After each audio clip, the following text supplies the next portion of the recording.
First of all, thank you to everybody and welcome here in the main campus of the Facoltà of Medicine and Surgery of the Università Cattolica del Sacro Cuore. It's a great day for us, for all our community. It's the great graduation day of our students and now physicians. And I give the word to the great president of the course, Giovanni Gambassi. Please, Giovanni.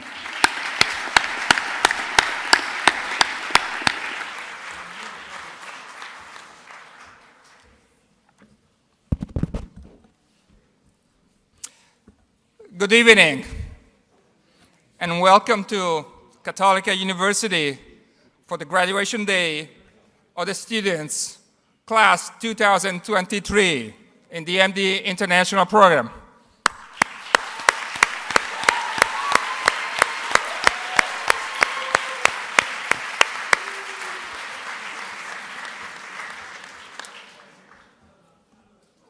Graduating students, moms and dads, family members and friends, ladies and gentlemen, it is wonderful to celebrate this momentous day with you. Thank you for joining us in this ceremony.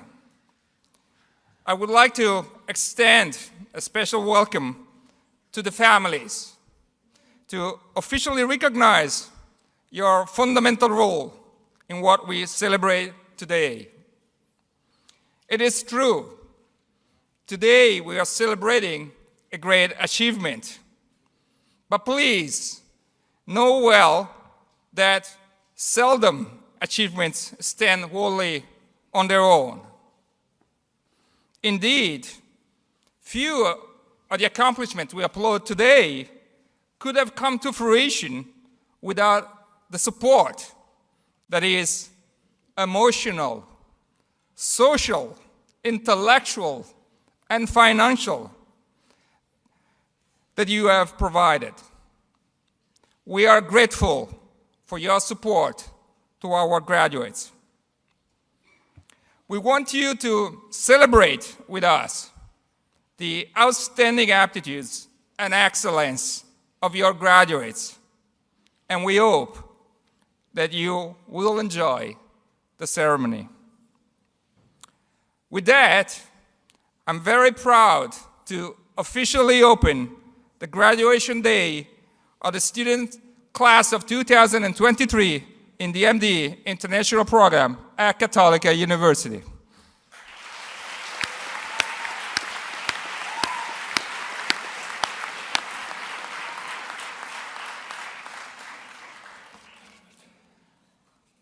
I'm now honored to introduce to you Professor Piersandro Cocconcelli, the Vice Provost at Cattolica University. Because of the many commitments in this very busy time of the year, Professor Cocconcelli could not travel to Rome. However, he didn't want to miss an opportunity to deliver a message to you all, and to bring the greetings from the provost and the whole academic community. Please, Professor Cocconcelli, the stage is yours.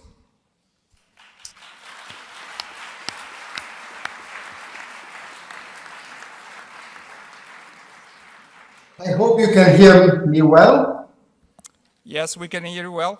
Perfect. So, good evening, esteemed guests, and a warm welcome to the distinguished graduation day ceremony honoring the students of the class of 2023 who have successfully completed their journey in the field of medicine and surgery. I regret that I'm unable to be physically present with you in Rome today, as I had prior commitments with students here in the campus of Piacenza attending to my courses. Nevertheless, I sincerely wish I could join you in this momentous occasion. On behalf of the rector and the entire academic community of Università Cattolica del Sacro Cuore, I extend my heartfelt congratulations to each and every one of you. We are proud of your accomplishment. The MD program in the Italian language offered at Università Cattolica boasts a rich heritage and has consistently garnered recognition as one of the finest and best in the nation. Conversely, the internationally MD curriculum is relatively new, as we are currently celebrating our 10th anniversary. While it may be premature to make definitive assessment, I firmly believe that this milestone marks the opportune moment for Cattolica to establish itself as a global renowned institution for medical education, worthy of comparison with the most prestigious universities worldwide.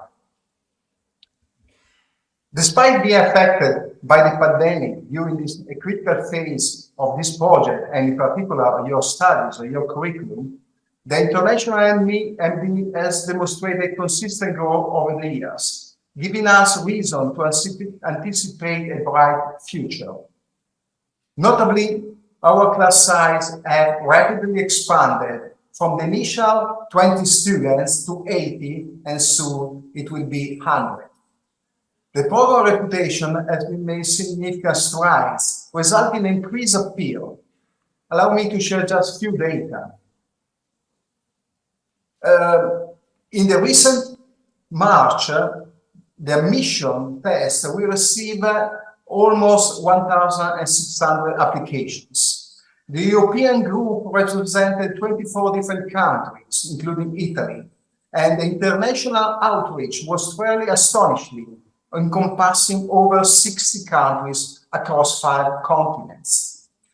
Graduates of this international MD curriculum have excelled in various corners of the globe, even in a highly competitive environment, as they continue their careers in partial and postgraduate training.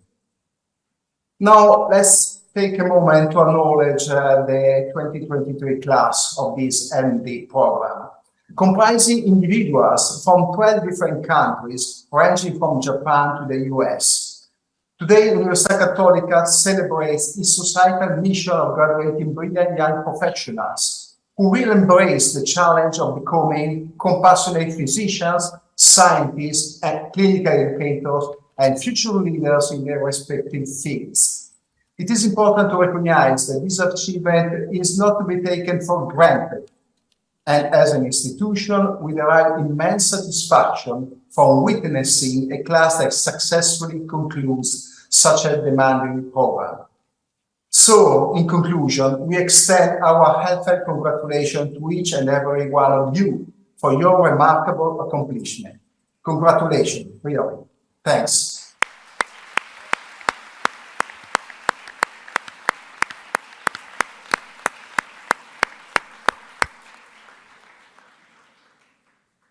Professor Cocconcelli, many thanks for your address. It is now my distinguished pleasure to introduce to you Professor Antonio Gasparini, the Dean of the Medical School.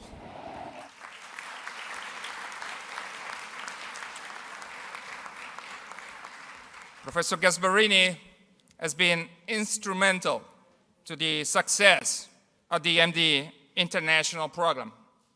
And I would like to take this opportunity to thank him personally for the visionary leadership and the enduring support. Professor Gasparini, please, you can now deliver your address.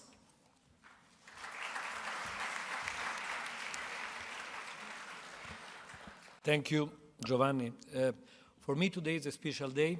I am Dean of this university since November 1st, 2022, so really not a long time, 6 months. I am graduated in another city. I graduated in the so-called alma mater, the Università of Bologna, and I have the honor to be a professor of this university since already 20 years. As a long time since I am being in this university, and this is a special university, is quite different from other universities. We have I think, some special value, and every time that a person is graduated from the Università Cattolica del Sacro Cuore, I think there is something different. In particular, I I know that our students, our physicians today know quite well this university, but I saw so many people from all around the world today, and I want just to present this university to you. This university is not based in Rome, but is based in Milano, and has already more than 100 years, and was born in a very difficult time in our country, more than 100 years ago. Probably some of you remember what's happened in Europe in the early 20s, very difficult period of the European history, very difficult time. And this is a free university. It's a free Catholic university, but it's free. This means that doesn't mean for us, what kind of religion do you have. We try to prepare the best people in many different areas. It's a university that with 12 different faculties, or facoltà, as we say in Italy. This is the only facoltà that is below the Appennini, okay? All the other facoltà are based in Milano, in Cremona, or in Piacenza, or some of them are in Brescia. And this is the only one that is in Rome. You know why is in Rome? Because when this university decided to open a Facoltà of Medicina in Roma in the 60s, this area of Rome was a very, very poor area of this city. Now you have the tunnel, the San Giovanni tunnel, where it's very easy to arrive from the Parioli to here. But at that time, this area was a borgata. Borgata in Italy means a very poor area, okay, where it was very important to have an hospital, very important. And the main reason why this Facoltà of Medicina is here is because we have a great hospital in this campus, that is the Gemelli Hospital. I don't know how many of you that are here today know that the Gemelli Hospital at the moment has been considered in all the graduation the best Italian hospital as a matter of overall reputation. It's the biggest Italian hospital as a matter of cancer and as a matter of many, many, many different specialties. And why I'm telling you all these things? Because the idea that guys like the guys that we have today are going to graduate in medicine in this campus, in this area, in this hospital, is a great opportunity for you, but especially for us, that you choose this campus. The medicine and surgery is a quite new course for our university, no more than 9 or 10 years, if I'm right, Giovanni, I think 10 years. And is a quite new course, and we are trying to give the best preparation that is possible to the students. And what is incredible is that most of them will go abroad. Very few of them will remain, I think, in Italy, and most of them are going all over the world. And this is incredible for us because, most of our students in the Italian course of Medicina e Chirurgia, usually they took the residency program, the fellowship program in Italy. Instead, in this case, most of them are going to become ambassadors of our university all over the world. So I think that for us is really, with a special emotion, we say that we are glad that you already are physician. This is just a very important symbolic graduation day, but you are already physician. And we don't have to say anymore the word students, but we can say you doctor, dear colleagues, doctor. And what I think is important for all of us is that the idea that the Università Cattolica, 100-year-old university, a 60-year-old campus, 60-year-old hospital, has not only Italian doctor, but doctors that are our ambassador all over the world. So really, thanks to all my esteemed colleagues that prepared these guys. Thank you, Professor Verghese, that you decide to be here with us, this honor. Later on, Giovanni will present you Professor Verghese, but Professor Verghese is an incredible, incredible professor of the Stanford University, as you know, one of the most important university in the world as a matter of education and physical skills. And so really thank to all of you. Thank you to be here.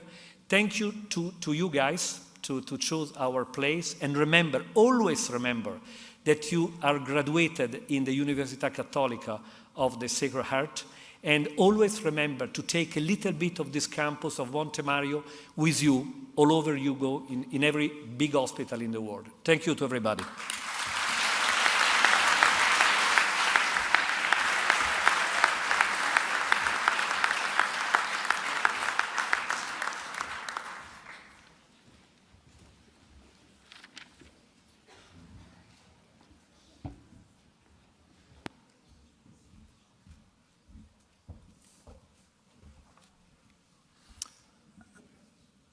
I now want to take a few minutes of your time to make a more personal salute to the class. Class of 2023, I feel really privileged to be standing before you in my vest as coordinator of the MD International Program here at Cattolica University. I admire the commitment and hard work that you invested to reach this day, a day in which you become doctors in medicine. At this time, I'm supposed to project calm and confidence and reassure you that everything you are experiencing right now will be a tiny footnote in the life that you have imagined for yourself. But I would be lying. The last thing you need is someone else trying to sell you certainty in these uncomfortably fluid times. But the uncertainty shouldn't make you panic or heighten your anxiety. Instead, it should infuse you with endless energies and hidden resources. For those people, like all of you, who strive to be more than average, this comfort is indeed a source of strength. Medicine is a noble practice indeed, but it's not perfect. It can be good, but it's not always fair. I urge to keep its shortcoming in mind as you labor to improve your shared practice.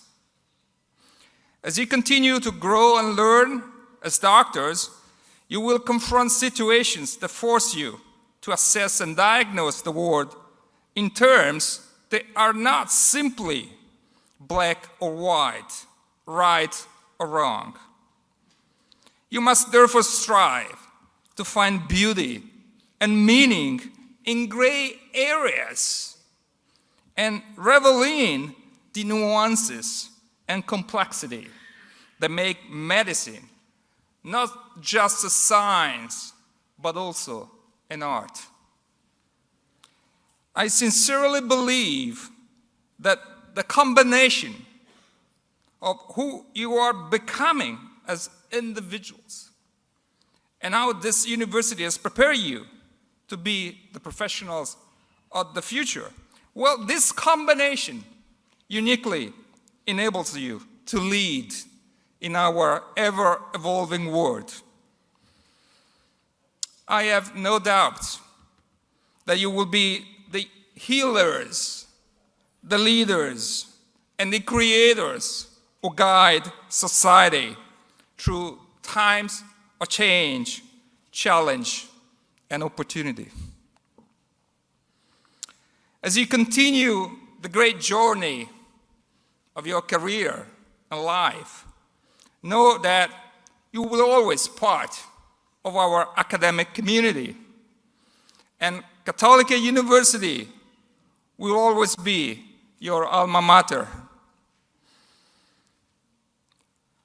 But let me move to a more personal reflection. I guess everybody in this hall have experienced that every story has a beginning and an end. And what really counts it is how valuable has been the time in between. Well, the end of our story together is today. And we still have to live it all to completion. But what lies in between already is and will remain our own personal legacy. And each one of us will carry or his own individual sign and will decide what to make of it for the future. Make no mistake, it's everybody's destiny. Life must be lived forward, but it can only be understood backwards. Well, in looking back and connecting the dots on my own personal story, I can hardly recall a more rewarding time such the one I spent in the interaction with you, class of 2023. Our own personal story together began over 3 years ago, at a time when you were heading for the clinical immersion in our hospital. It was not love at first sight, and some of you remained puzzled. There were always endless days in classroom with an apparently massive amount of information to catalog and memorize. Some of you found themselves disoriented and sort of uncomfortable in wearing the white coat and using that strange instrument, Abram, the stethoscope. Also, becoming accustomed to a new kind of professors, so heavily committed to clinical activities, was seldom easy.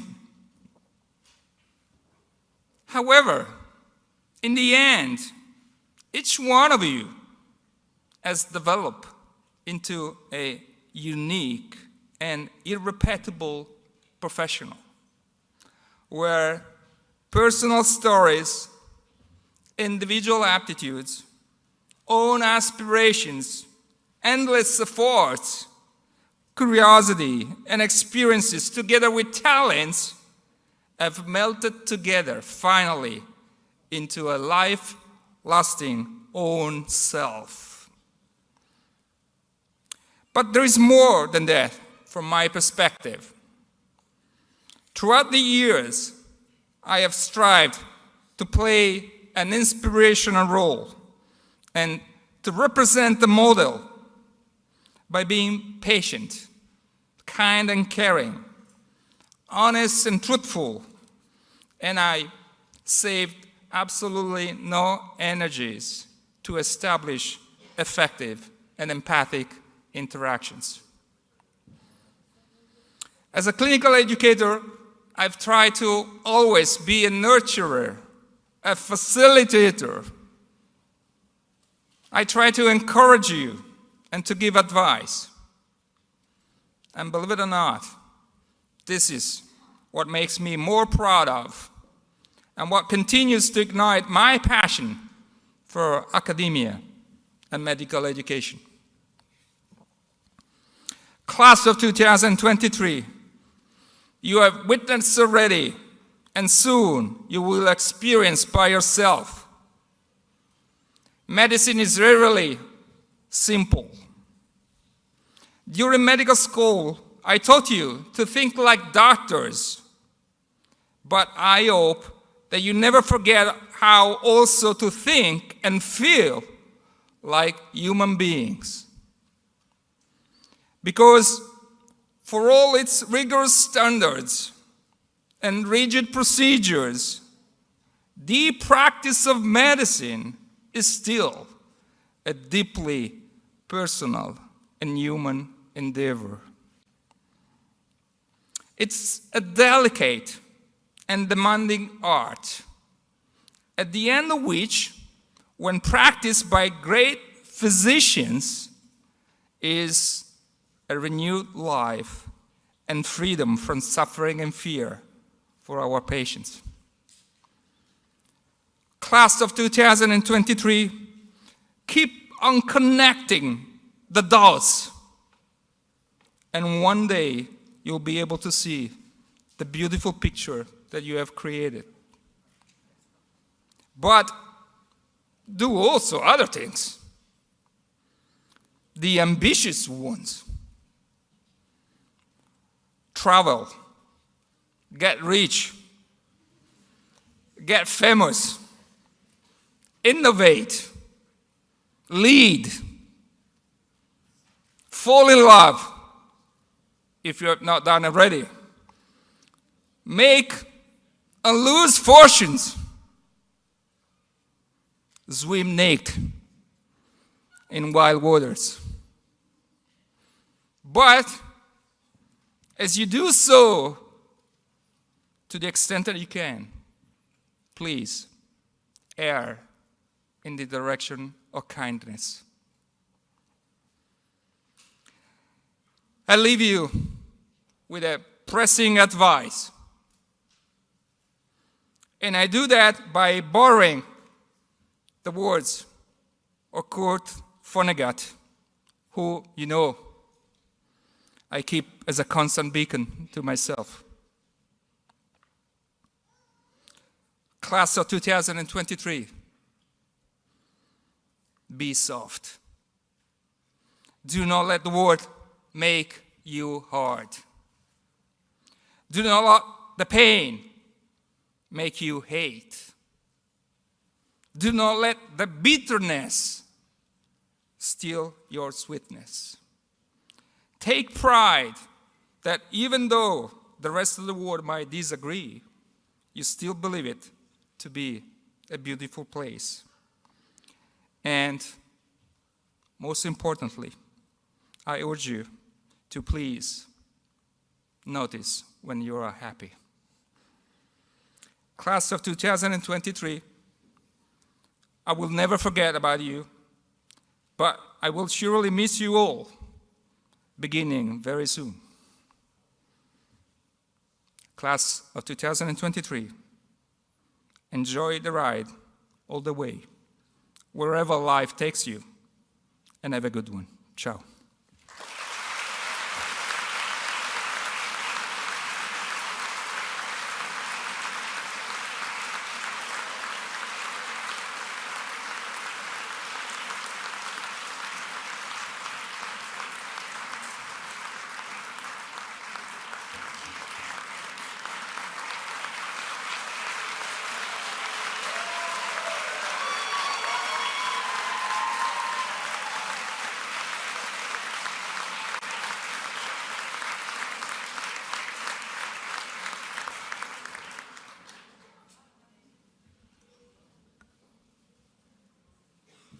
He wasn't prepared.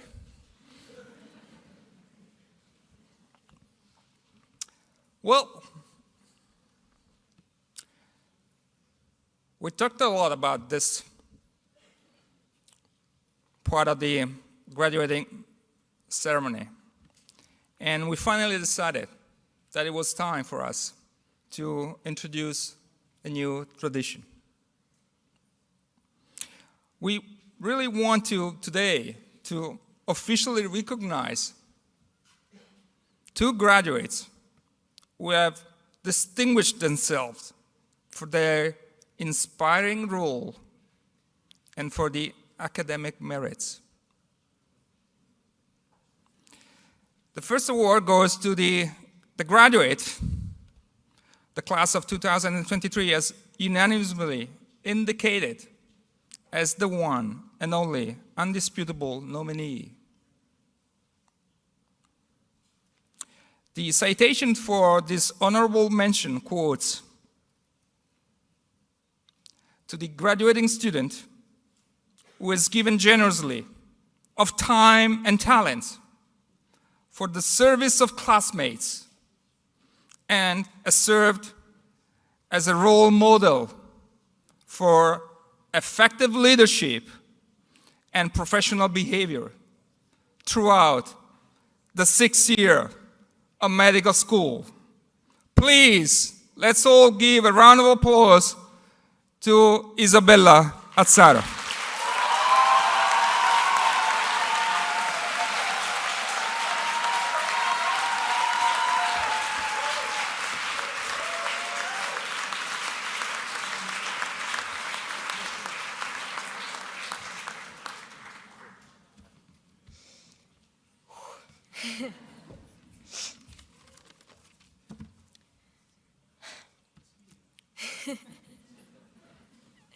I'm sorry, I'm already crying.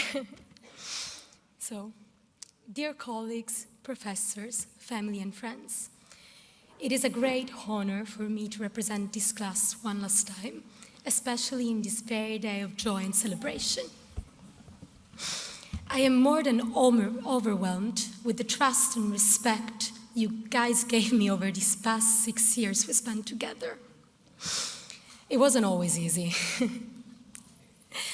In the last weeks, I started receiving these messages in which some of you was thanking me for the work I was doing and I had done. At the first text I got, I started giggling. I thought it was unnecessary, and although I was flattered and humbled by these words of support, yet I could not understand why you were telling me these words in those days. At the second one, and then at the third message, I started becoming proud. I guess it's the same proud that a mother feels when their kids go off to college, and then before leaving, they have this very nostalgic moment, and they go to their parents and say thank you. However, this is the time I say thank you. This journey with you meant the world to me. I couldn't have dreamed of better people to share it with. Each of you with your single personalities. Some were laid off, some were stressed, some were shy, some were loud, some were problematic, and some were accommodating. I thank you, each of you, for having shared with me a piece of you. I am proud of representing you now, and I am proud of the doctors you have become today. I am just now realizing why you started sending me those messages, because we are approaching the end of our time together. I still can't believe that we arrived here to these days, celebrating our successes. I thought we had more time. I thought we could have done many more things together. Instead, today, we all woke up as doctors, the first time of a lifetime. Congratulations, everyone. We all made it.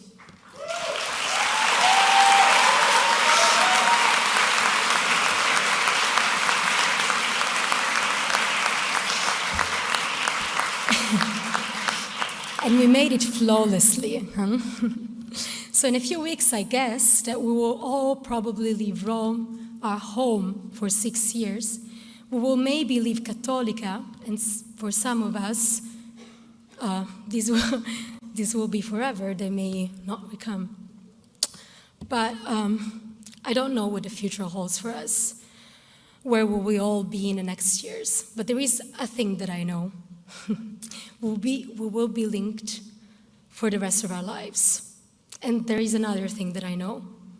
It will be great, because we are exceptional people who managed to get out of med school pretty much all in one piece, pretty much.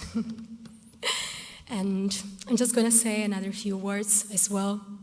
I will not hold you more. I know you're all thinking of the champagne that it's waiting for us outside, me included.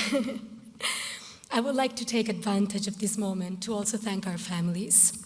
Thank you for being there and support us unconditionally. Thank you for your many sacrifices and for giving us the chance to attend this course. Lastly, I would like to thank this university and the professors that accompanied us during this journey. Without you, we wouldn't be here. And I will forever be grateful to this university, because if I didn't end up here, I would have not had the chance to meet you all. And this is the greatest gift I got. So thank you all. I love you. And now let's go conquer the whole world.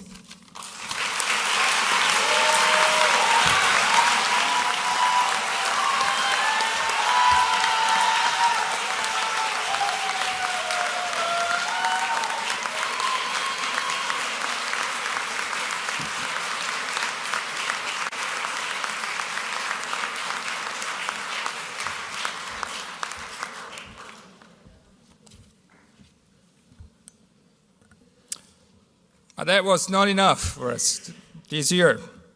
So we are also introducing the valedictorian honorable mention to recognize the highest performing student of the class 2023. The honorable mention citation quotes: to the graduating student whose performance best demonstrates the qualities of academic and clinical excellence, and whose outstanding motivation and interests exemplify the ideals of professionalism. In the highest recognition of this performance, please, let's all give a round of applause to Marco Auletta.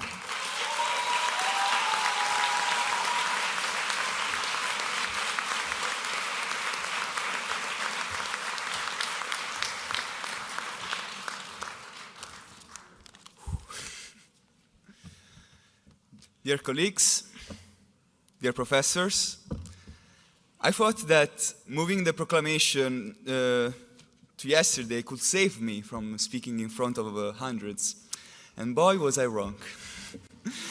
And this is actually the first time I come up here without a bass guitar in my hands and with 3 layers of clothes in a full-blown summer, so I thought that probably presenting a thesis would have been an easier task than having the duty to say farewell to this amazing class in front of this crowd of proud parents. And speaking of which, consulting my best studying source, Wikipedia, revealed that valedictorian doesn't mean a nerd getting applauded and glorified, and I think nobody would want that, me included. It means to say farewell, from Latin, valedicere. And for me, it is the greatest honor and pleasure to say goodbye to this amazing class, given the inspiration and example that you all represent.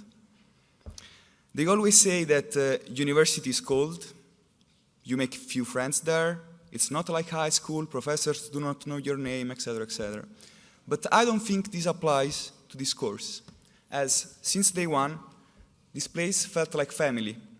And we can all agree that this place gave us the chance to meet amazing individuals, both within and outside the classroom walls. But don't get me wrong, I'm not here to flatter and advertise this university, as we all know it's not perfect. Where should I start? Mensa? Segreteria? Optional project? Professors not showing up in class? We can all agree that it wasn't all fun and games. And few words are enough to make our group of 40 doctors shiver. Molecules and cells. It means everything and it means nothing. They changed that, fortunately. Organics and functional systems. 1, 2, and last but not least 3. And all the anatomy details that we surely remember, right? Biopathology. Biopathology 2. Biopathology 2 oral. Pharmacology, which accompanied us for 4 long years, and I always thought that learning a phone book like Pagine Bianche would be more intuitive than learning pharmacology. And let's not get started with professor names, as I stayed out of trouble for 6 years, and it would be amazing to keep this record. Then, of course, COVID wasn't a fun ride, also from an academic point of view, but yet, I'm not here to bring back our PTSD. I'm here to remind all of you what we went through for a piece of paper which states that we can deal with human health. And we went through all of this together. And I think that also we are an enviable class for our collaboration. And I prefer to use the word class rather than course because it's still obvious that we are not like just any other university course. And we all know each other. We say hi as we race through the hospital labyrinths at the library, or even while shopping groceries. And I'm speaking to you, Bishoy, my 20% discount mate. A recurrent motto from the first year is sharing is caring. And they always say that medicine is competitive, but I never sensed any negative competition within our class, but just a positive one to improve ourselves and not against the others. And as former tutor of this course, I realized also how important it is for us students to be together. And before dispensing any other advice on study materials and methodology, I always made sure that my students were in the right relational network. But I did say a lot of bad things, but I'm overall satisfied with the trade offer of this course. So what did we receive in exchange of a significant amount of money, time, and effort? A diploma? A caffeine addiction? I think we received a satisfying formation, and I'm not speaking about the thousands of book pages and bobs.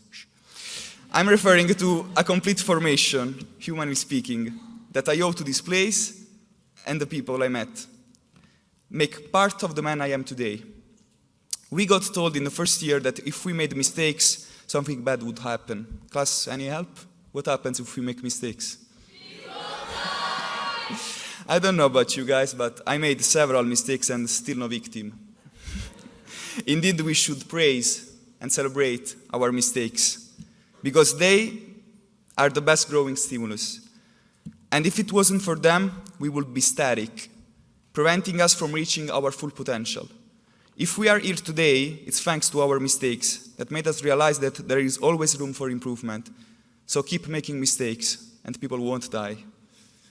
Thanks to everyone present, thanks to the amazing professors, thanks to my supervisor, Professoressa Servidei, and my family. Marina, Gruppo FDM, e niente, Forza Napoli sempre.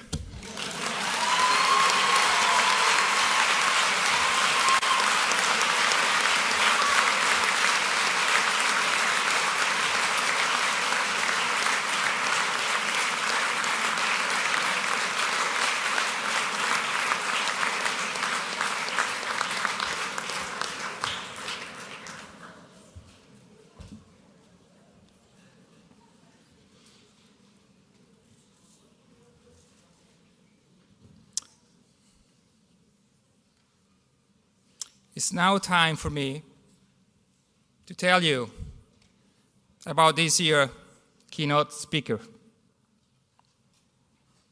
I confess, I'm a little emotional since I've been, quote unquote, following him for over 15 years now.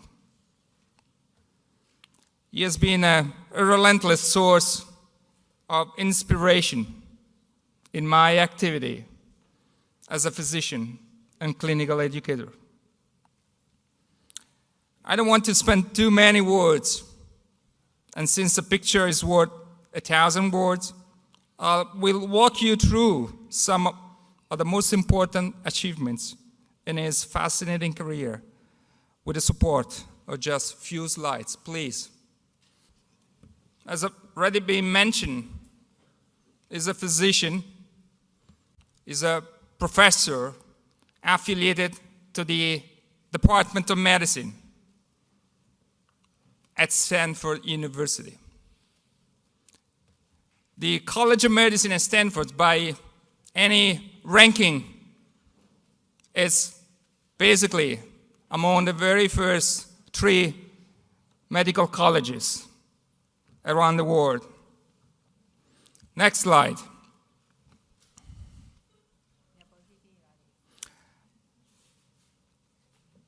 He's there, but he's an incredible thinker. He's not just a clinician. He thinks about medical education and the interaction with the patients. And since many years now, at least 15 years, has been concerned what he believes was a dangerous change. The patient was not the center anymore of our action, but we would turn into an icon looking at through the computer, distancing ourselves from bedside, human interaction, and increasing these perceptions of clinician otherness that actually is plugging our activities in these days. La prossima diapositiva. Well, he's been a very loud advocate, even of a dying art, like physical examination, and will go out in the first page of the New York Times to actually let even the regular, normal people to understand what was happening to medicine. Actually urging people not to do shortcuts about the physical examination. La prossima diapositiva. And that's why, when he was hired at Stanford, he built on the shoulder of the giants at that institution, and he has established what is now a world-renowned program of education that he called Stanford Medicine 25, where it teaches what he believes are the at least 25 fundamental elements of physical examination and patient relationship that each physician should be able to testify completeness.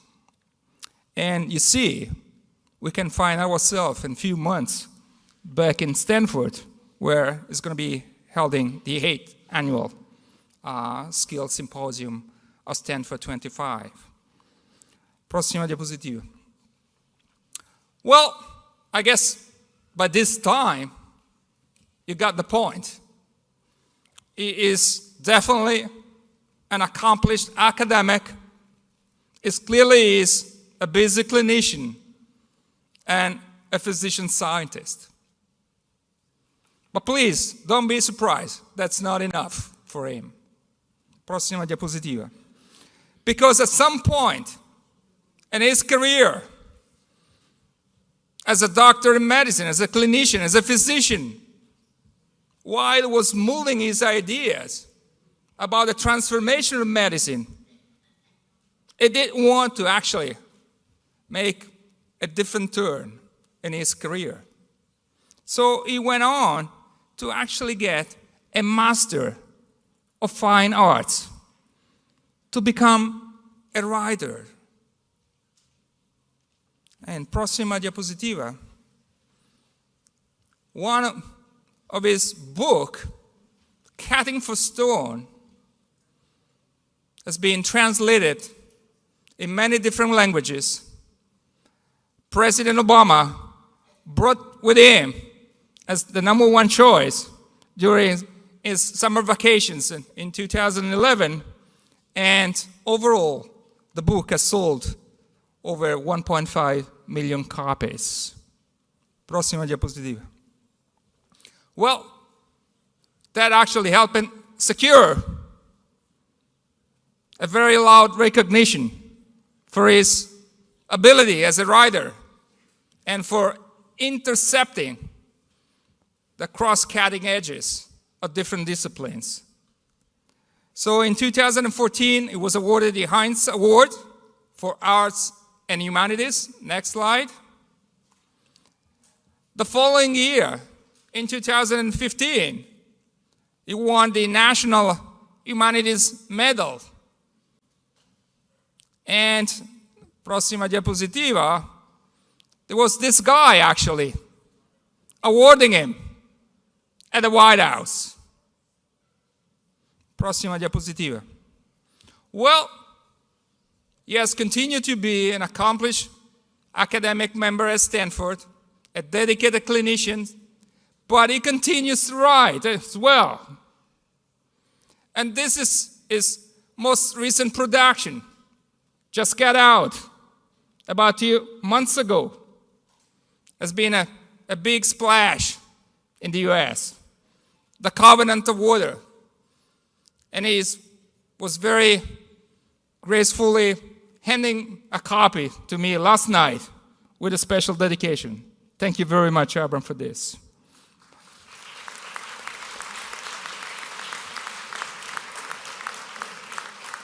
Prossima diapositiva. Well, that actually helped him out securing another award, the Writer in the World Prize. And as soon as he heads back to the US, he will have to go and actually get this prize. And that we're going to be July 22nd if you missed that date in your agenda. Next slide. Well, how were we able to secure his presence here of an individual of his caliber? Well, I was chit-chatting with Oprah Winfrey to understand who will come first. It was easier to go first to Oprah TV show, which you know is one of the most viewed shows in North America, in the United States. And only after Oprah interviewed him, he was able to decide to come over to Italy. And prossima diapositiva. Not before passing another time at the White House, where it's sort of becoming a frequent encounter. He got invited by Jill Biden, who attended one of his book reading while in Washington, D.C. But I believe that we were fortunate enough, prossima diapositiva, because the Italian publisher decided that in conjunction with his presence here at Cattolica University to actually get out ahead of time with the Italian translation the book, which I invite all to read. This is a book pairing in Repubblica, who got out a few days ago. Prossima diapositiva. Well, and finally, after the White House, after Oprah Winfrey, after stopping by everywhere, is here today for our graduation day. Prossima diapositiva. So, please join me in giving a very warm welcome to Dr. Abraham Verghese.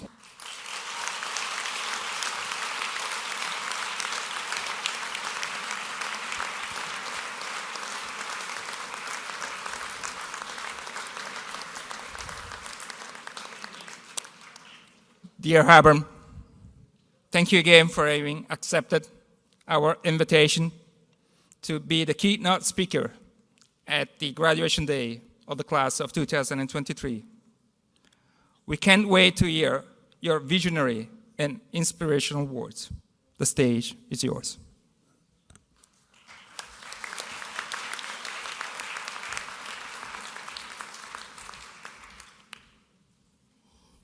I must say I was worried about what other photographs would turn up.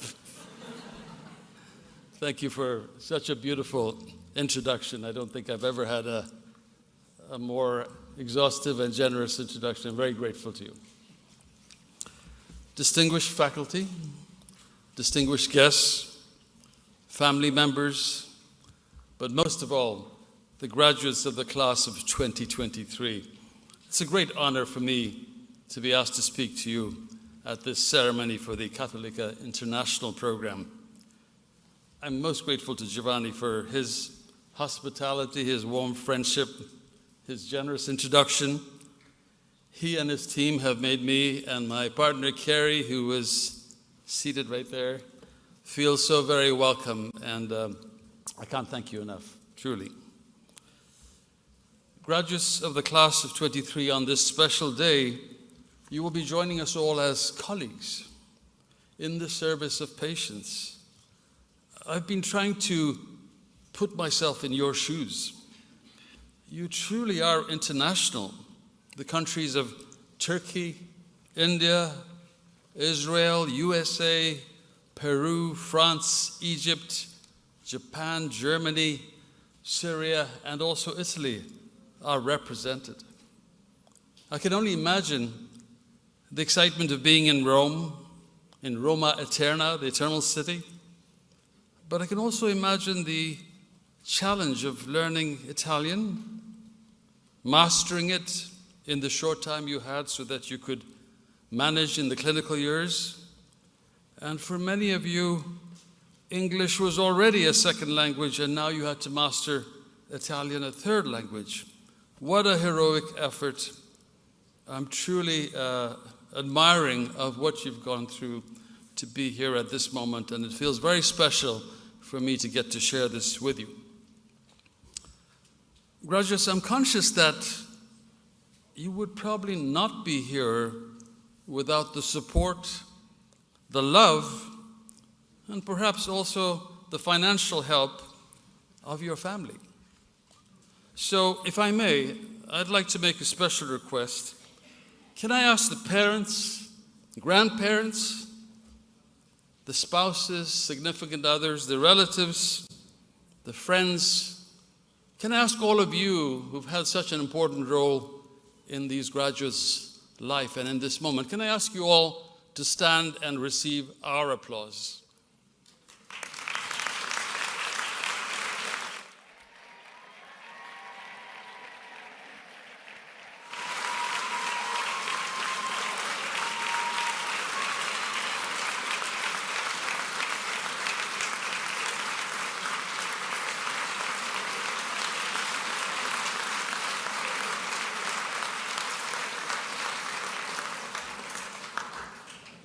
This doesn't mean you're free of debt, you still have to pay them back. You're becoming physicians in a world so completely different than the one that I graduated from. The advances, even in the last 10 years, have completely transformed medicine with development of technology like CRISPR and CAR T-cell therapy for cancer, small interfering RNAs or siRNAs used for therapy in lowering cholesterol. I'm actually taking one of those siRNAs. Just to give you an example of the rapidity of change, the Human Genome Project in 2003 mapped out a fairly incomplete monoploid version of the human genome. It cost billions of dollars, billions and billions of dollars. It took 10 years, 2 different teams working in competition and then finally working together. I just checked, but in 2023, this month in Palo Alto, you can do your entire human genome for about $250, and it just takes a couple of hours. Can you imagine that? The price drop from billions and billions to 200-something bucks is the equivalent of of buying a Ferrari that used to be $350,000 for 40 cents today. That's been the pace of technological development. By the way, if you chose to get your whole genome done, and many of my colleagues are doing it, you'll have a second problem. The data of your human genome will occupy about 100 to 200 gigabytes, which is about as much as your cutting-edge laptop holds. It'll be very difficult for you to make anything of that data, and typically the data output is so huge that you need some sort of machine learning, you need some sort of deep neural networking to allow this information to be represented to you in a form that your brain can understand. So the advent of AI, artificial intelligence, and natural language processing is another major difference in the world that you are about to enter compared to when I graduated, which was way back in 1980. When I was an intern, knowledge that you carried in your head, that knowledge was the currency. But now, such brilliant knowledge at the bedside matters much less than we thought. Knowledge is now democratic. You can access it on your phone, on any manner of instruments. And actually, it turns out that AI can read X-rays, read EKGs, and generally problem solve, at least theoretically, much better than we can. So you will be leaving medicine during the greatest transformation of healthcare ever known to humans. I know every graduation speaker loves to say that, and I've done a lot of graduation speeches. I've never felt more convinced when I say that at this moment. You are entering a time in medicine unlike any other, truly. There will be many tugs on your heart, and you will face constantly this battle of keeping your heart while technology, in a sense, tries to wrestle it away from you.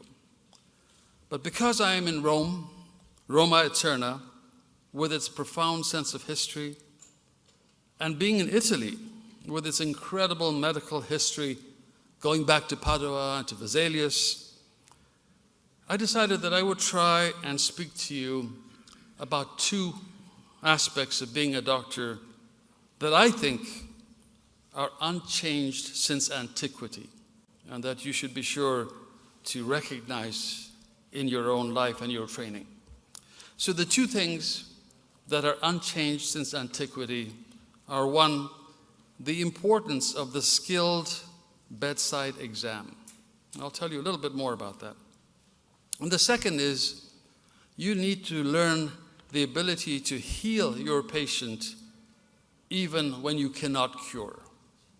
So let me try and explain these. So first, about the skilled exam.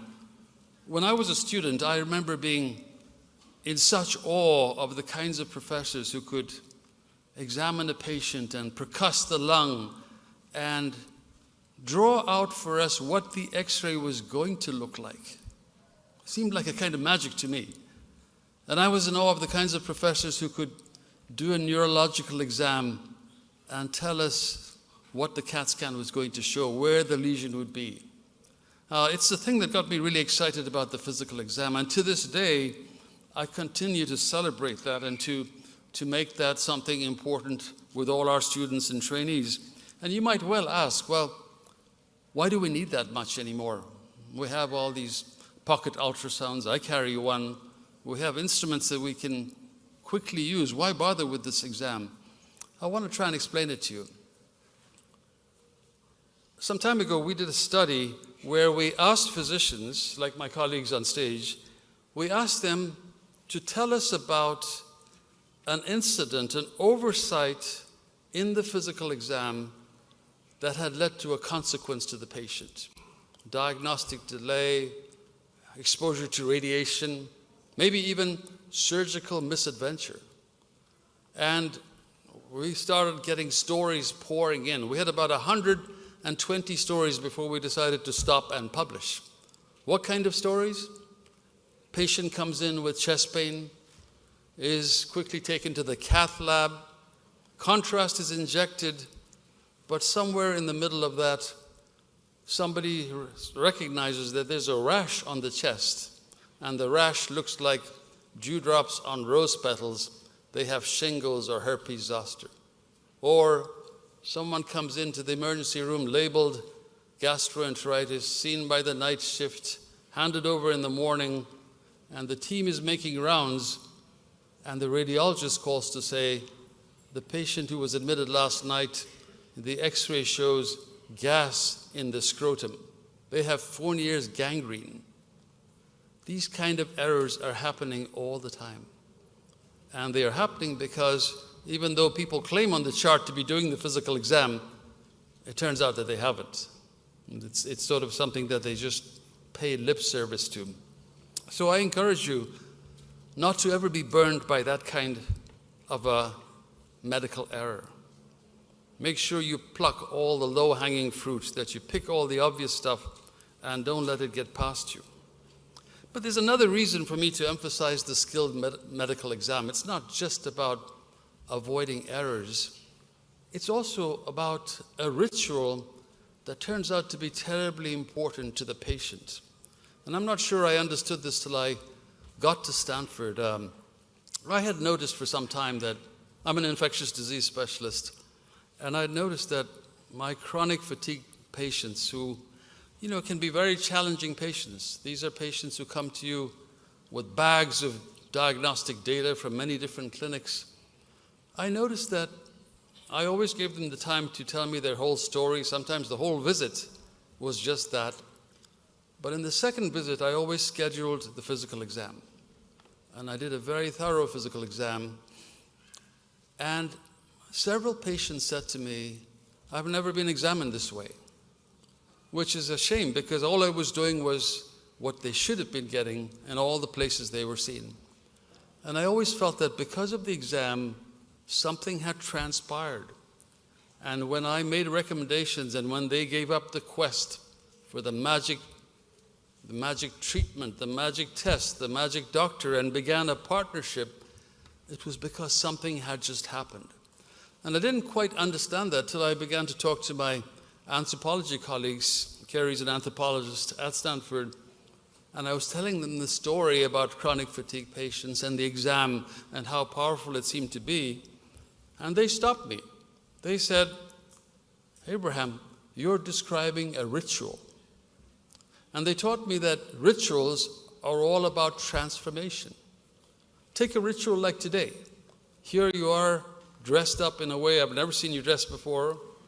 Look at the way I'm dressed, the stage, the ceremony. Rituals are about signaling the crossing of a threshold. Weddings, bar mitzvahs, you name it. These are important rituals that signal the crossing of a threshold. Well, take the ritual of a stranger coming to see you, and they come into a room that does not look like a room in your house or mine, and they tell you things that most strangers don't tell other people. In my case, infectious disease, they tell me things they would never tell their spouse. And then, incredibly, one member of this dyad disrobes and allows touch by the other, which in any other context in society is a form of assault. Tell me this is not an important ritual. And if you do all that, if you have the patient in the room with this strange gown that they don't know how to tie, and they're wondering what's going to happen next, after all that, if you do a very incomplete, sloppy exam, just putting your stethoscope on the gown and pushing at the belly, patients are onto you. They know that when something's done well, they can tell. Just like you can tell when you're in the hands of an expert mechanic, an expert hairdresser, an expert barista, you can tell. You might not be able to do what they do, but you can tell. If you do the exam well, in a skilled fashion, not only will you avoid errors, but you'll also get a wonderful buy-in from the patient. You will develop a powerful relationship. Nobody's going to test you on this. Nobody's going to make a big deal about it. Your skills today can just atrophy if you don't make it a point to keep them up. Learn something new every month, some little thing to add to it, so that you become comfortable reading the body, the story of the body, and that you can handle the body fluently, move it around. Believe me, patients can tell, and it makes your life easier. So the second point I wanted to make is a simpler one. It's the difference between curing and healing. I trained in infectious disease, and you'll laugh about this, because to me it was the one specialty in medicine that was all about cure. I could make a clever diagnosis on somebody with fever from the Congo and rash, and if I was correct, they would rise like Lazarus and walk out of there. And it was so ironic that HIV, a fatal illness, should arrive just about the time I finished my infectious disease training. It was very, very hard, and I remember feeling like there was nothing I could offer. And yet, even when I could offer nothing, it turned out that there was something I could offer. I remember going to see a patient who was too weak to come to my clinic. He had been progressively declining, and so I decided one day, out of my own need, to go to his trailer, to his house, to see him, because he was too weak to come to the clinic, but not sick enough to be in the hospital. And when I got there, I found to my surprise that my visit had a powerful effect on him and on the family, helping them to come to terms with the fact that he was in fact dying, but that I would not abandon him, that I would still be in the picture. And when I was leaving the house that evening, I remember thinking, wow, this is what the old-fashioned doctor 100 years ago could do so well. In the absence of medications, they could make the family feel comfortable. They could heal when they could not cure. I'm going to give you an example of what that means, heal versus cure. If you were to go home after this wonderful day, God forbid, go to your apartment or your house and find that the door was open, even though you locked it. And you find that the lock is in pieces. And then you walk through your house and find all your valuables are missing. They've taken your jewelry, your television, your computer. You will be devastated. You would have lost not just material things, but you would have a sense of violation that someone came into your sacred space. And then if the police come by an hour later and say, we found the person who did this, here is all your stolen stuff back, at that moment, you will be cured, but you will not be healed. Your sense of violation may be so strong, you might decide to leave that apartment and go somewhere else. I want you to remember that all physical illness has those two components. Even if it's a broken finger, it's like, at one level it's a mid-phalanx non-displaced fracture of the mid-phalanx. At another level it's, why me? Why now? Why on the eve of my graduation? With diseases like HIV or cancer, the sense of violation is huge. Only you, no other technology, only you can do something about that sense of violation. And you can do it by simply being present, by being empathetic, by caring for the human being in front of you, really caring.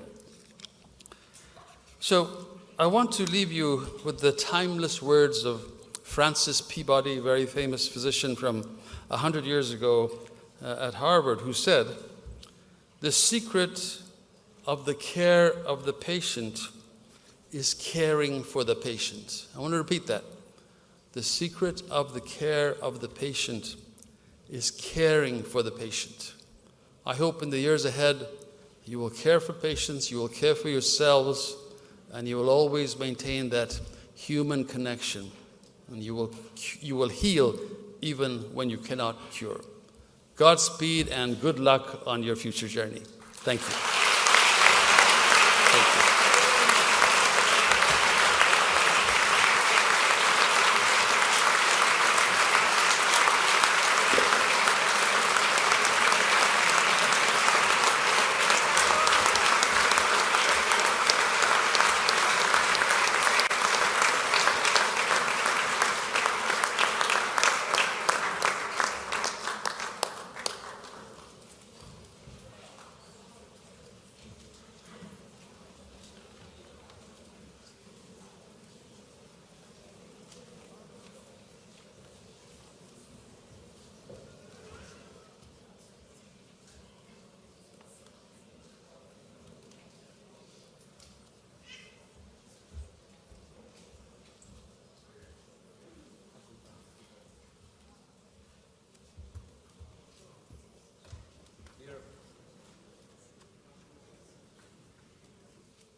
Dear Professor Verghese, just a great speech. Thanks from all our academic community and also from all our new doctor. I think that we are honored that you choose our university and this day, this graduation day, to give this fantastic speech. And remember, what Professor Verghese say is not something of a great speaker, but number one, is something that a great physician says. And you know, all the metaphoric usage of this speech, you know, all the sentences, the example that he did, is just to remember, all of you, that before to be a great physician, you have to be a great man, a great person, and this is Professor Verghese. Thank you for our university.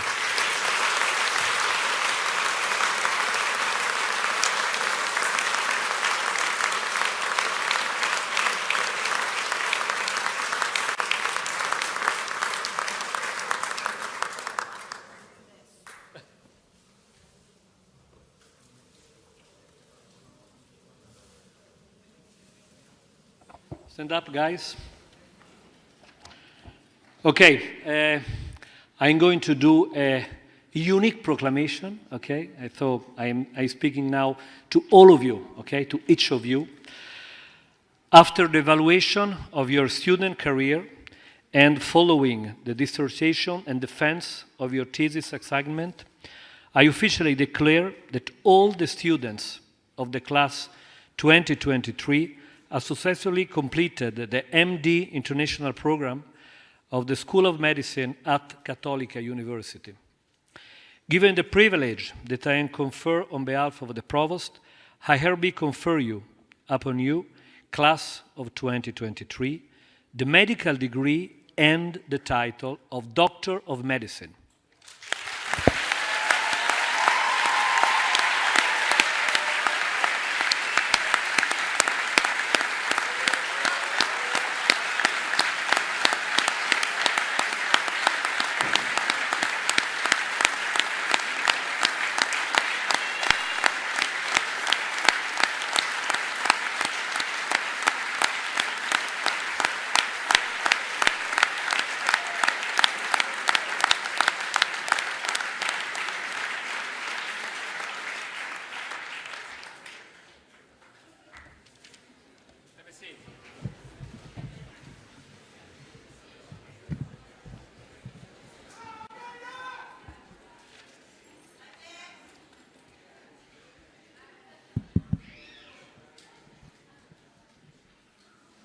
You know what you have to do, okay?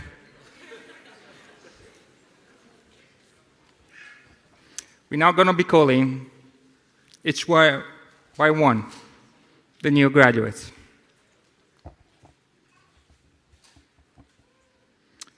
Doctor in Medicine, Aldrubi Omar.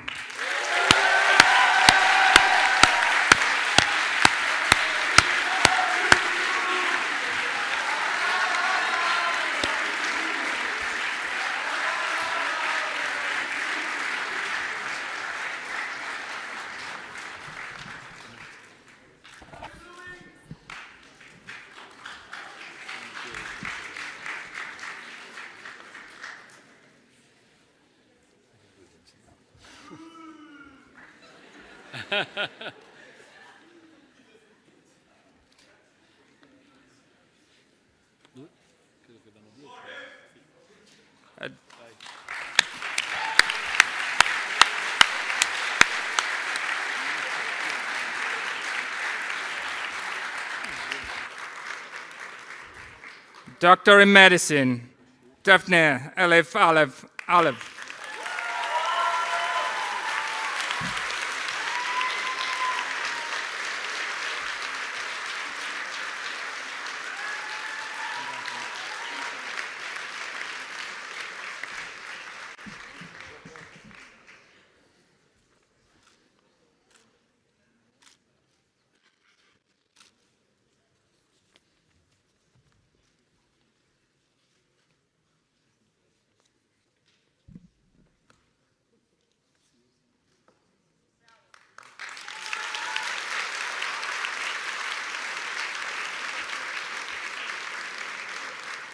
Doctor in Medicine, Daphne Alara Altintash.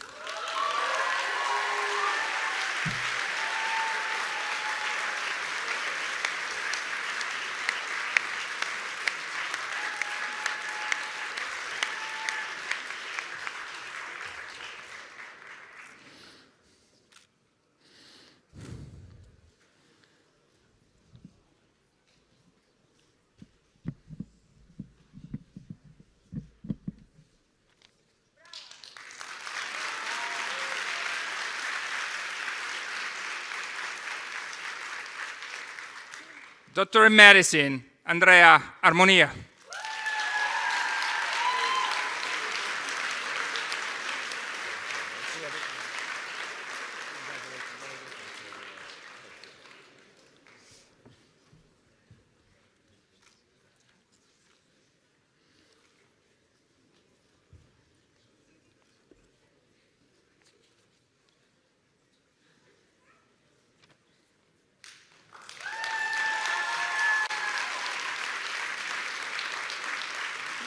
Doctor in Medicine, Marco Auleta.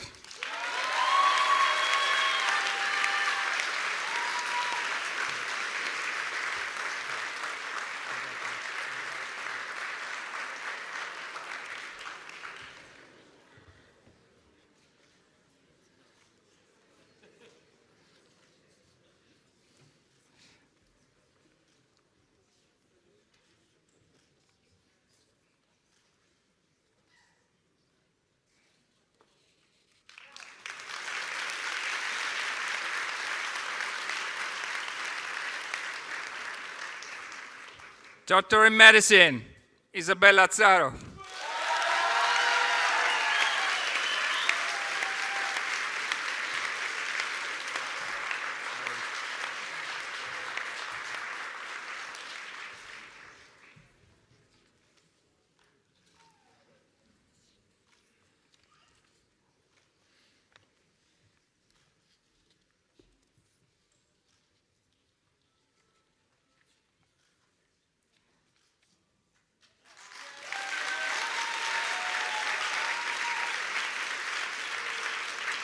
Doctor in Medicine, Lodovico Balzoni.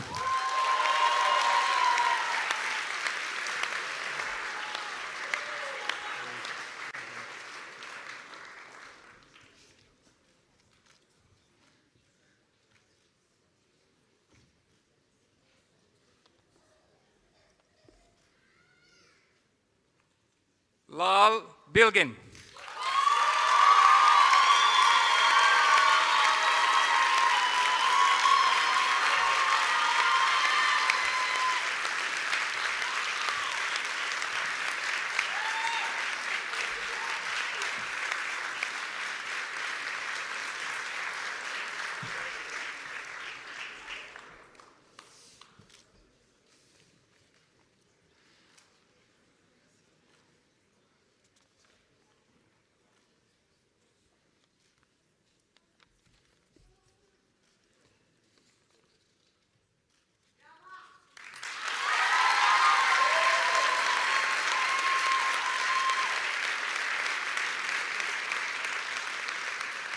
Doctor in Medicine, Francois Joseph Khalil.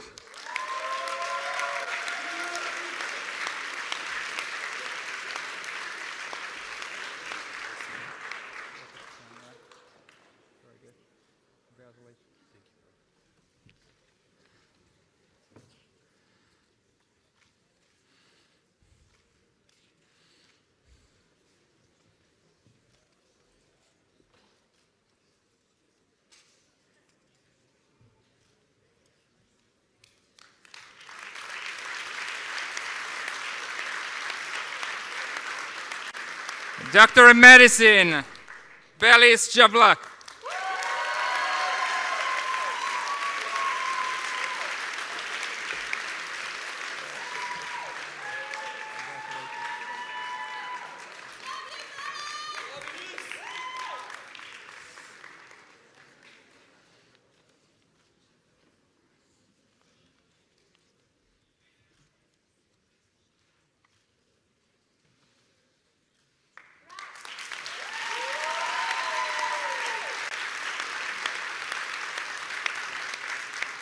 A doctor in medicine, Giovanni Daniello.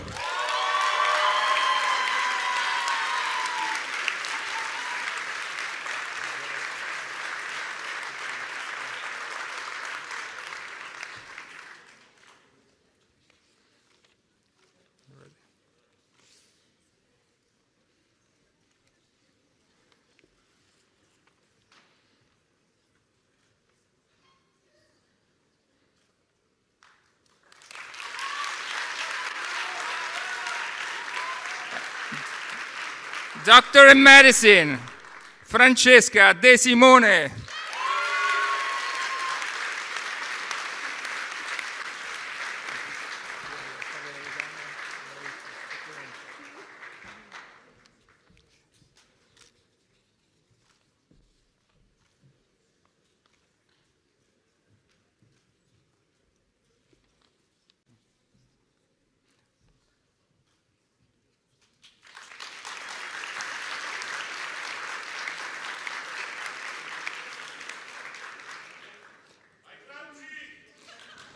Doctor in medicine, Vahadamal Elker.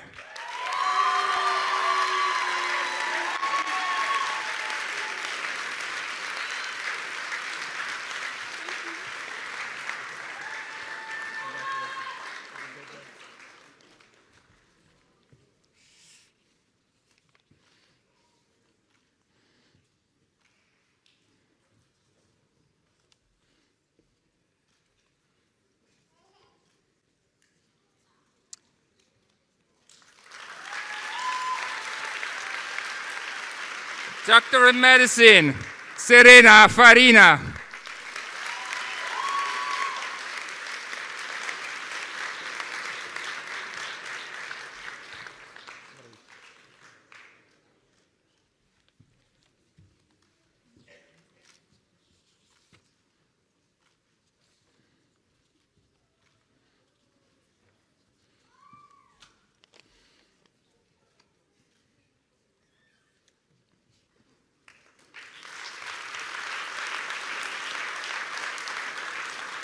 Doctor in Medicine, Bishoy Rafat Iskander.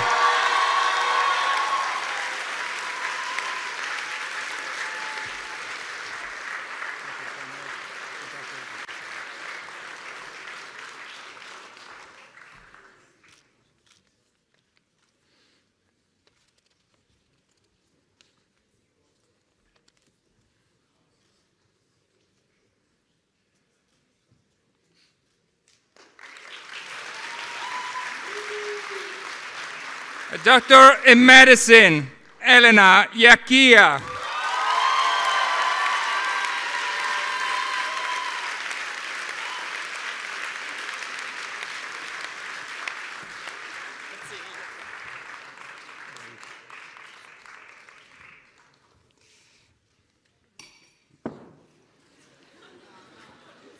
She does all the time.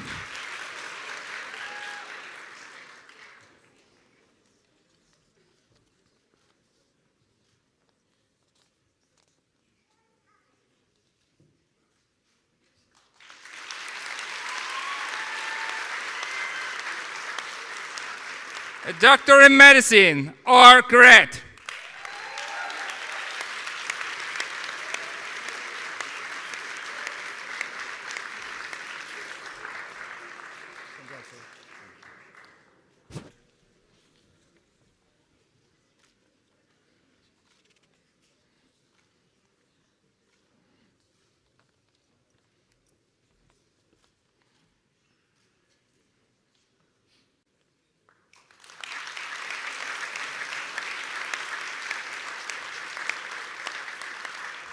Doctor in medicine, Itamar Kish.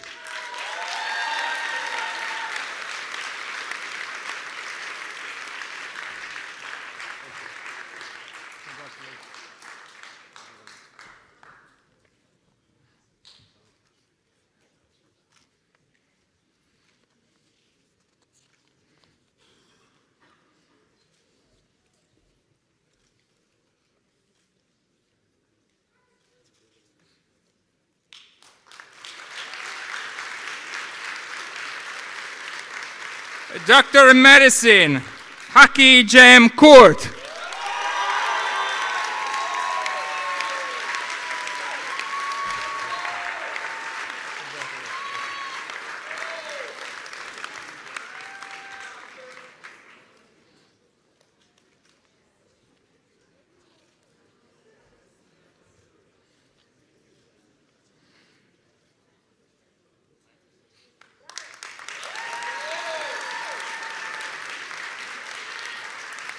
Doctor in medicine, Elena Lagana.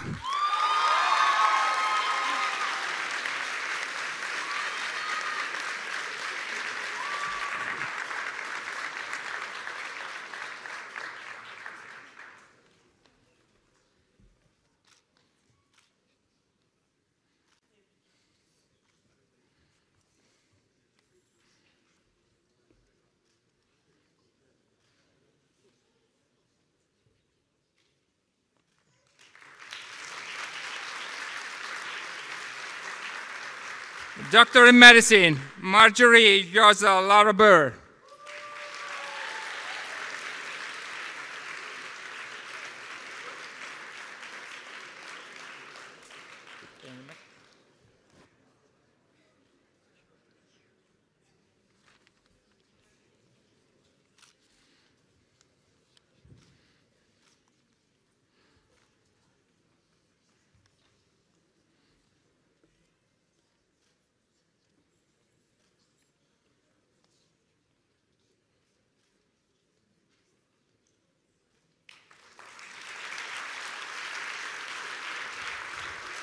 Doctor in Medicine, Flavia Mancino.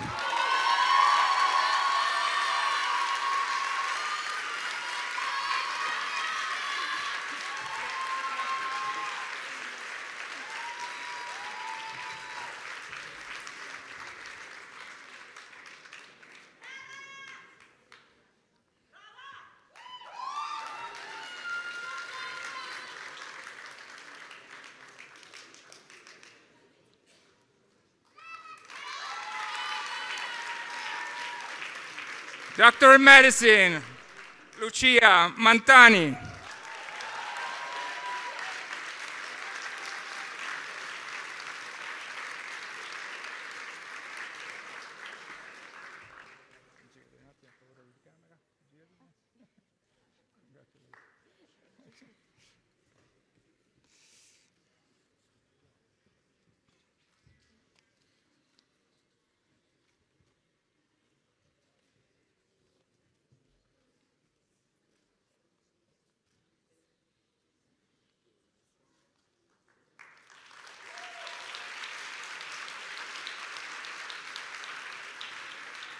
Doctor in Medicine, Camilla Marandola.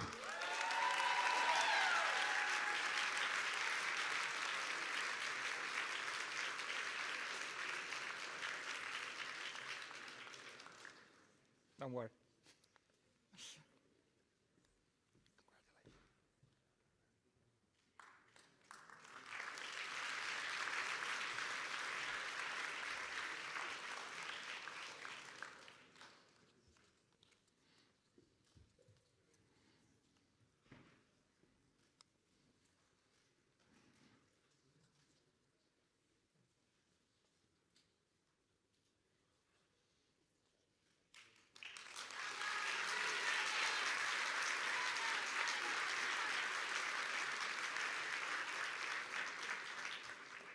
Doctor in Medicine, Vasudeva Mukundan.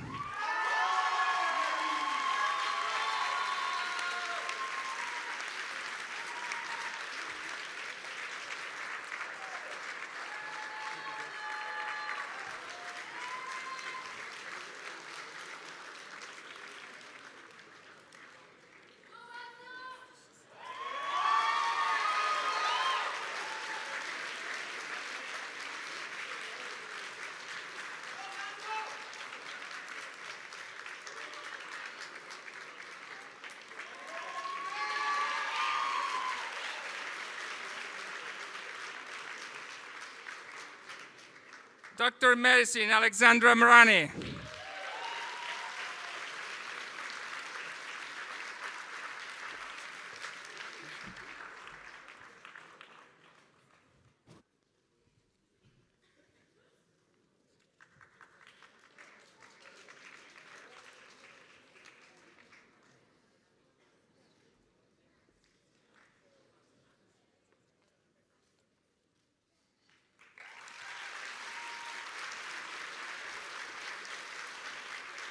Doctor in Medicine, Silvia Muraca.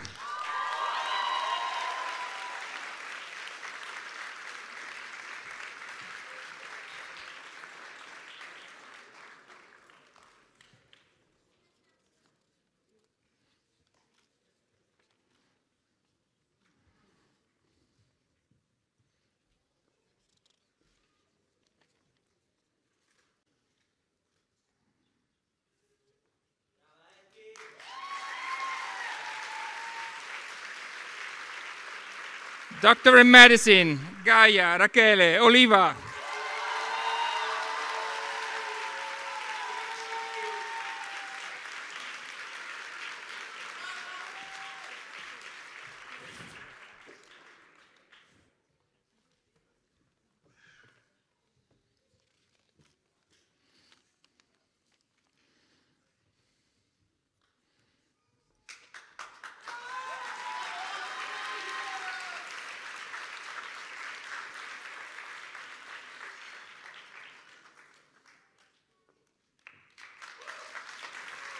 Doctor in Medicine, Audrey R.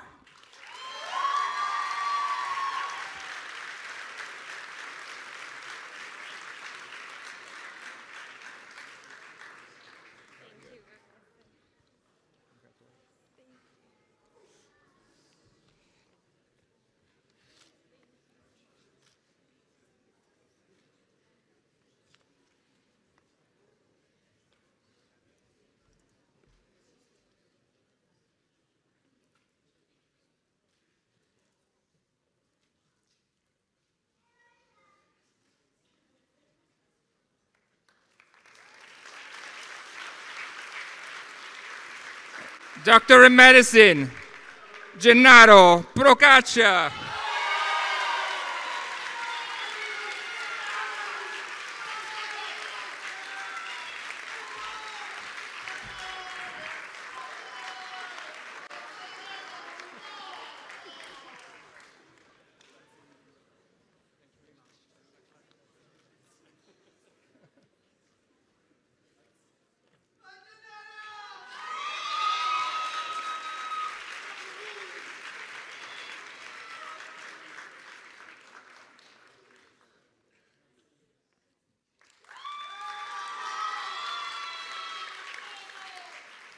Doctor in Medicine, Gea Romagnoli.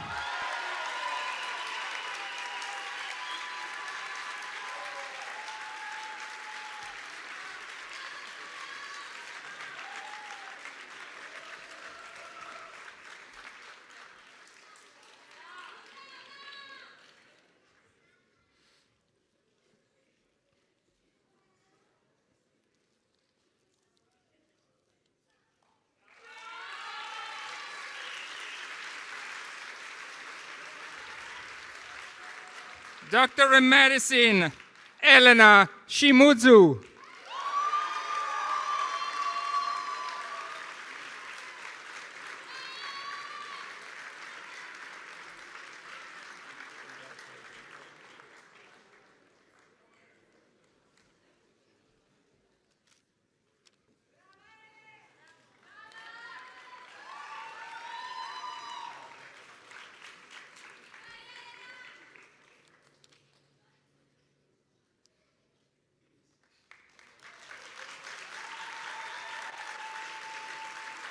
Doctor in Medicine, Omer Skitel.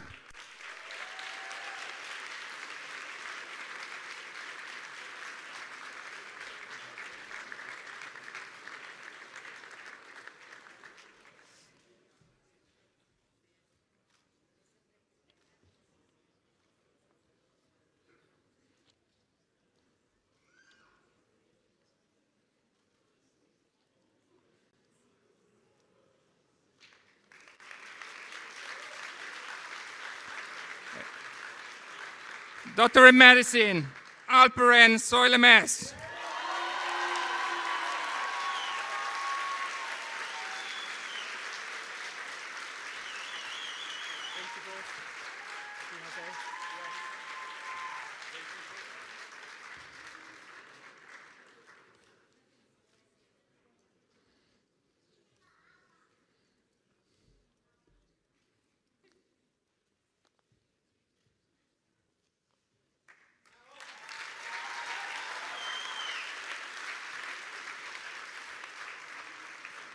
Doctor in Medicine, J. Krishnan Shrikant.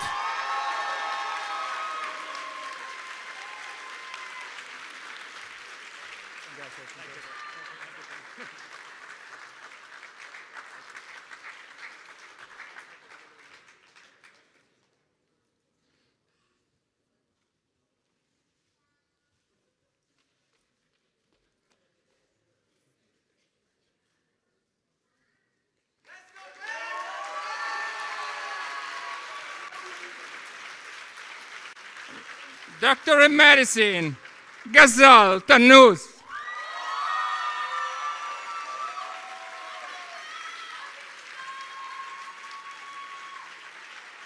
Long dress was a mistake. Thank you so much.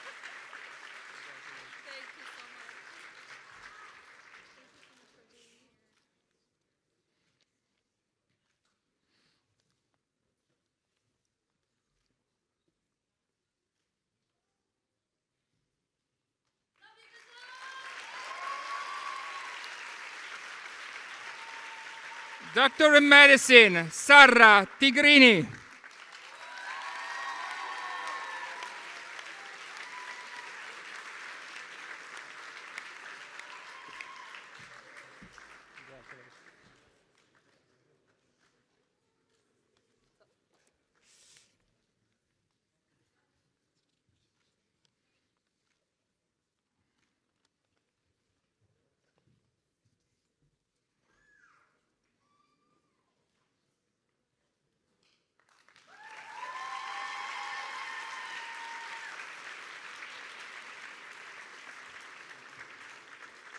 Doctor in Medicine, Aishe Ege Toumju.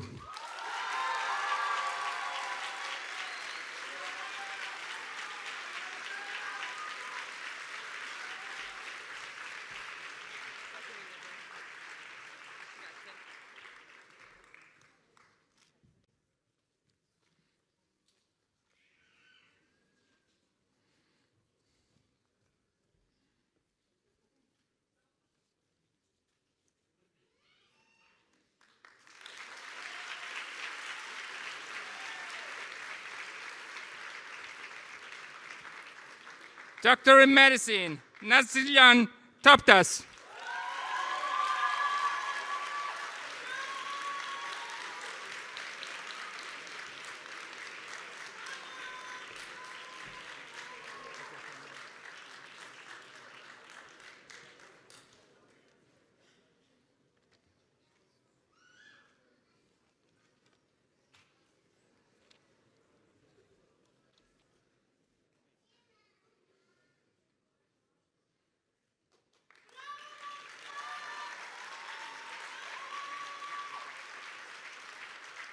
Doctor in Medicine, Shival Tuzu.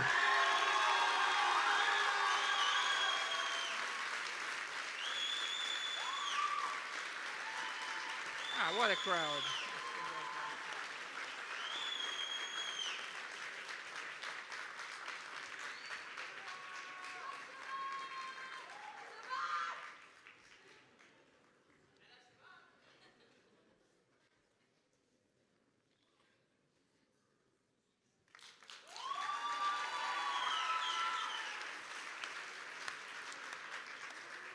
Doctor in Medicine, Takenori Yanagawa.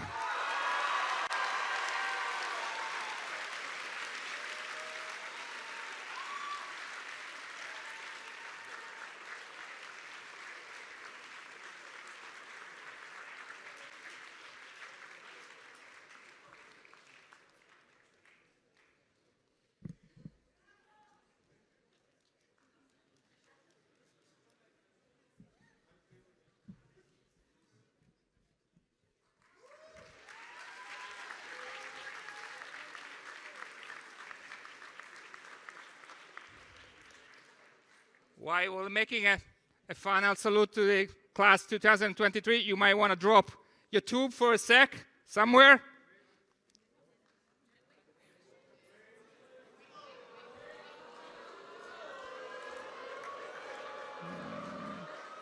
Oh!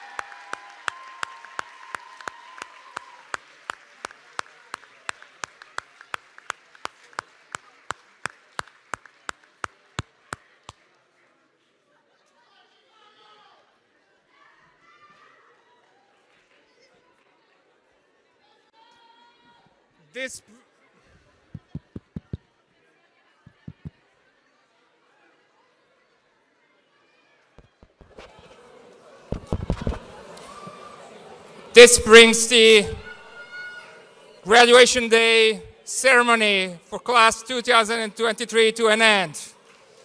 Thank you very much for having participated to this great event.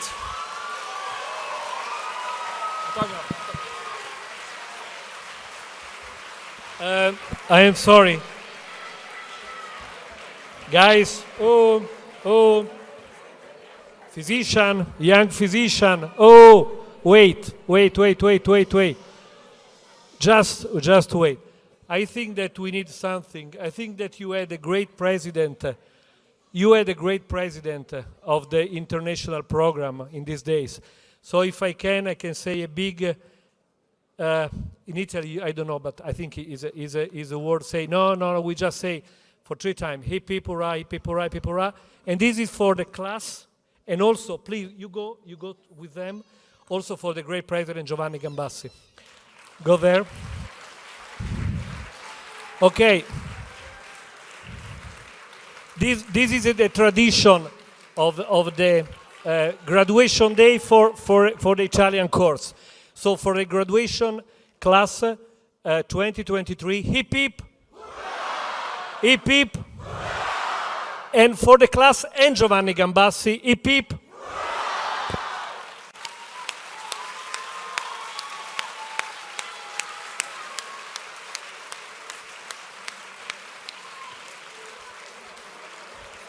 Thank you to everybody. There is a cocktail outside.